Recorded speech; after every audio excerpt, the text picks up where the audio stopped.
Bro, I got to point out something on Raw that I bet you I was the only person that saw. And I'm like, bro, you talk about a double standard, like right in your face. Did you guys see the Chyna doc? Yeah. Okay. You were very noble. Congratulations on a great piece of work, putting it out there where you don't have control of what's being chopped up. But without you, that entire documentary would have been a slam piece. And you definitely were the voice of truth and integrity in that to stand up for. So I wanted to really commend you today on that as well, man. I was very proud. Very proud of you. But that's why, ones like that I try to do because I want to make sure that, they get across a very, very positive side, so, but Ben, during that, they played the part where Triple H went on Austin's show and he commented about Chyna. Oh, if Little Billy goes up on the internet. Now, bro, you've got to understand, Ben, like literally days before I was on the phone with her video in Japan. Mm-hmm. And bro, she was whacked out of her mind to the point that I would not get off the call with her because I was afraid they were going to find her dead.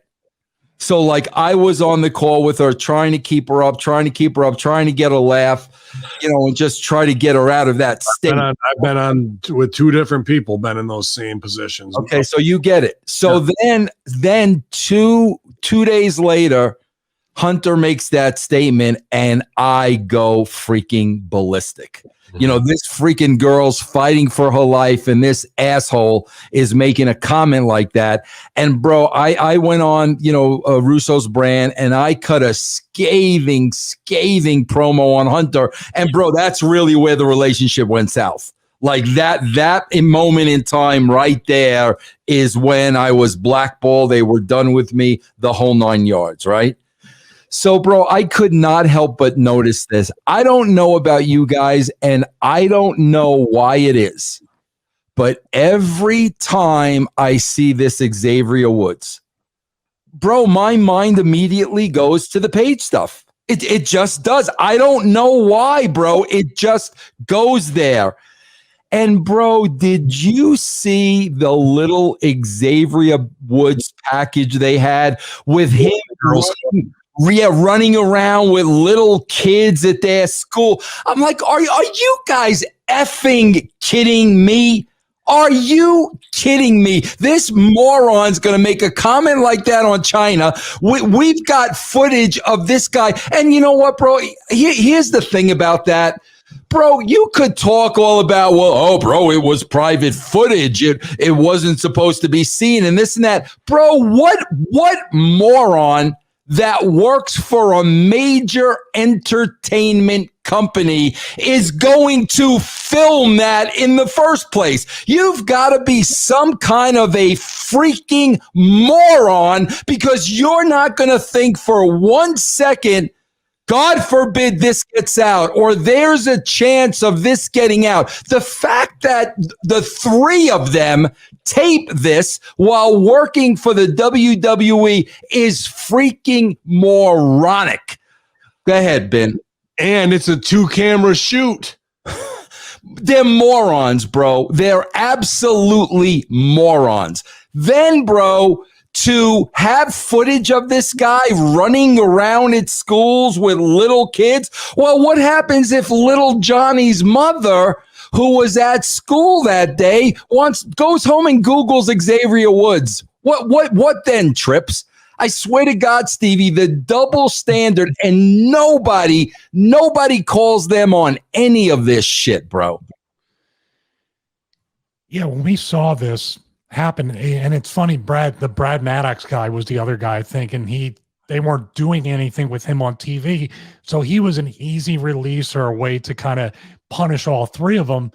But Paige, to this day, for some reason, still has her job, even though other things and other liability issues throughout the career. And then Xavier Woods, they've even made jokes about it. They did a wrap-off with the Usos, and Usos in front of a crowd said something. So it wasn't too far removed from that. And they can do whatever they want and they cannot punish them. But like you said, when you look at it in relation as a huge double standard to the way they treated Chyna, and in your estimation too, contributed to further put her on the road where unfortunately she passed. There was a big contention where this girl had pretty much had her whole life destroyed, and then you just keep jabbing the wound. Right, exactly, bro. That's what makes it worse. Yeah. Ben? Well, there's a lot to unpack here, but you're looking at it through the eyes of a rational man who stands up with a moral compass. Now take that hat off and put on, what does Hollywood want? Over-sexualization, especially around children, to cross and blur those barriers of whatever it is where you might feel one way. Not only that, he's got all the video game subscribers and G4, and I'm sure Wood's a nice enough guy like in real life, but it's fail upward, do something salacious and get more famous off of it, and then we're going to use you as a moral icon. Meanwhile, your whole fucking past is there to haunt you, because that's the Epstein gotcha fucking type of stuff that they like to have, is blackmailed. If they can always go, you got to have some dirt on you. We're talking about, people talk about Stephanie and Vince's relationship and how strange that is. And they're the ones who are going to be the moral compass on who did porn and can come back or not on some things. You know, that was just because Chyna made them look a fool to some degree and they couldn't get over on her. So they have to get the sick pleasure of, she's never coming back. We're going to ruin her at every fucking turn. Cheating on her for a year wasn't enough. Her calling me out on my own bad behavior and being less than, can't have that. You know, so it's on you. The problem is you. No, the problem wasn't her. It's them not being able to say sorry, and we appreciate your value, and whatever happened personally happened, but let's fucking pay respect to all the work we did together. Can't have any of that. And if Vince Russo points that out, well, fuck him too. You know, like that. You know, Stevie, I don't know if I ever told you this story or not, but bro, after that show with Chyna, that's when they really started coming down on me. Really started. This is when they started dragging me through the mud and this, that, and the other thing. Stevie, guess who I run into at an airport like 2 weeks after this all went down? Terry Taylor. And you know Terry's our boy, right? So I saw Terry Taylor. I was happy to see him and everything else like this. And I was like, you know, Terry, like, what's the deal? Like, did they get off on going out of their way to bury me? Like, do they think that really bothers me? Do they think that's going to end my career?